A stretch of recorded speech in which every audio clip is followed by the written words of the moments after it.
Kasama na dyan na ang mga kalalakihan is always ready for sex. Napaka-fragile talaga nila. Indatan mo lang ang lalaki kahit hindi mo kilala, isipin agad niyan gusto mong makipagtalik sa kanya. Maitim ba skin, underarm at singit mo? K-Skin ang bahala sa'yo. Premium ang ingredients, paraben-free and sulfate-free, and FDA-approved, kaya safe for everyone. With K-Skin, ibalik ang alindog mo.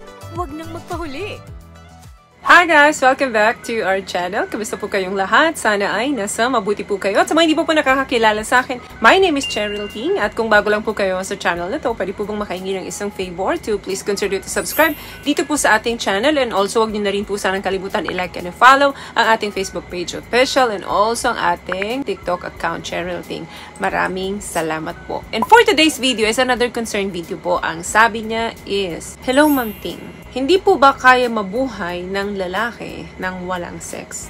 Kasi parang puro sa lalaki na lang ang benefits ng sex. Okay, maniwala kayo sa hindi. Ang mga kababaihan, karamihan sa atin, hindi nila talaga maipaliwanag o mabigyang kasagutan bakit ang lalaki ay puro sex na lang ang laging nasa isipan. Bakit ba gano'n na lang kahina ang lalaki pagdating sa sex? Gagawin ang lahat, makuha lamang ito. Oo, tutulungan kanila pero magdedemand sila sa sex. Pag sinabi nilang mahal kanila, kasunod nun, sex. Pag aksidenteng nakatulog ka sa kanila, doon sa loob ng kwarto niya, meaning may mangyayari agad. Manghihiram ka ng pera sa kanila, alam mo na yung kapalit kapag hindi mo nabayaran. May mga ganong senaryo, no? Kailangan mo ba ng trabaho? Mamalayan mo, may kapalit na namang sex. Gusto mong pumasa sa exam? O sige, ibigay mo yung gusto ko sa'yo. So yung mga nabanggit ko, ilan lang yan sa mga nangyayari, realidad ngayong panahon.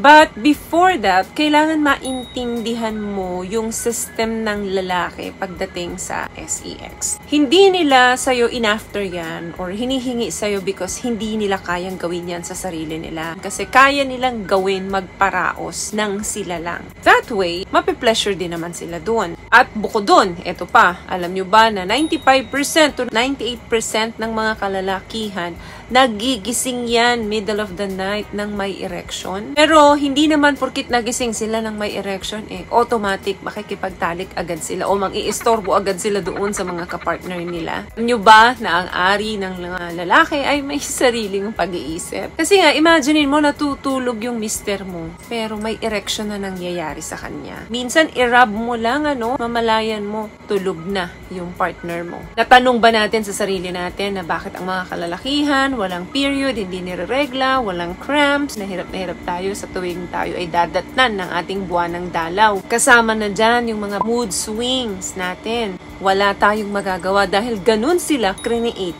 ng God. Kasama na dyan na ang mga kalalakihan is always ready for sex. Napaka-fragile talaga nila. Kindatan mo lang ang lalaki kahit hindi mo kilala, isipin agad niyan gusto mong makipagtalik sa kanya. Laging ganun ang endgame na nasa isip ng mga kalalakihan. Magsuot ka lang ng may ikling damit with matching, titingnan mo yung lalaki at simpleng ngingiti ka. Tingin agad sa'yo ng lalaki niyan, gusto mo ng sex. At minsan tingin pa sa'yo ng lalaki niyan kapag maikli ang damit nyo, nako, para kang nakahubad talaga sa paningin nila. Hindi ko po nila lahat pero marami pong mga kalalakihan na ganun lagi tumatakbo sa isip nila. What I love about this product, itong No More Dark Secret ng K-Skin, bukod sa may advanced whitening na siya na kung saan pwede niyang matulungan na pumuti yung mga singit-singit mo, moisturizing, meron siyang anti-irritation, antibacterial, maintain healthy pH level. Hindi lang pambabae, meron din po tayong pang lalaki. Also, subukan mong kumaway sa isang lalaking kasama yung kanyang asawa. Asahan mo, mabilis mong makukuha ang atensyon ng lalaking ito kahit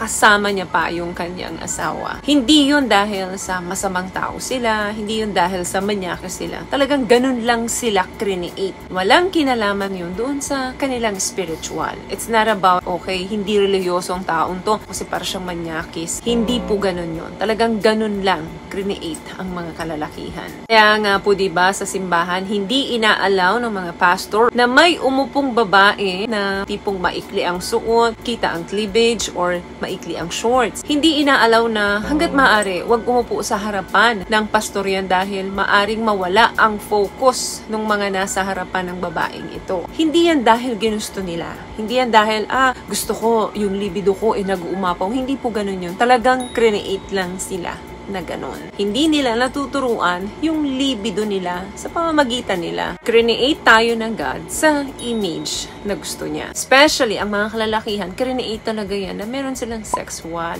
urge. Kaya nga, kung mapapansin nyo noon, yung mga disciples ni Jesus Christ, wala namang babae. Hindi niya nilagyan ng babae yung kasi kung nilagyan niya ng babae yun, posibleng ma-distract din yung mga disciples niya. Doon sa mga kababaihan, mawala yung focus ng layunin nila. Kasi nga, distracted talaga ang mga kalalakihan kapag may babae. Kaya, huwag ka nang magtaka. Maraming mga mabubuting lalaki, magagaling na lalaki na nahuhulog dahil lang sa sex. Mga nagkakamali ng desisyon, mga nasisira na, yung mga kanilang relationship na dahil lang sa sex. Sa tingin mo ba, gusto nila yon? Soldier ang mga kalalakihan, kaya develop talaga sa kanila yung urge pagdating sa sex. Kasama talaga yan. Ang sex po ay regalo yan sa atin, galing sa taas. Ibinigay yan sa atin para magamit natin ito doon sa mga taong mahal natin, para tayo ay magparami ng lahi, para gamitin natin ito sa tama. Gamitin natin dun lang sa mga taong nagpapatunay ng pagmamahalan, especially sa mga married couples, sa mga mag-asawa.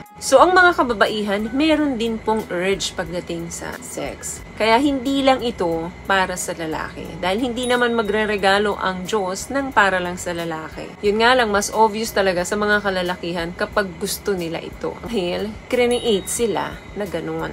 So, yun lamang guys ang video natin for today. I hope nakapagbigay po ako ng tips sa inyo. At kung nagustuhan niyo po ang ating video, please give it a thumbs up, comment down below, and also share this video na rin po sa mga kaibigan sa tingin niyo matutulungan ng video natin. Once again, palagi po kayong mag-iingat at palagi po kayong manalangin. Thank you guys for watching and see you in our next one. Always love yourself and be a blessing. Bye!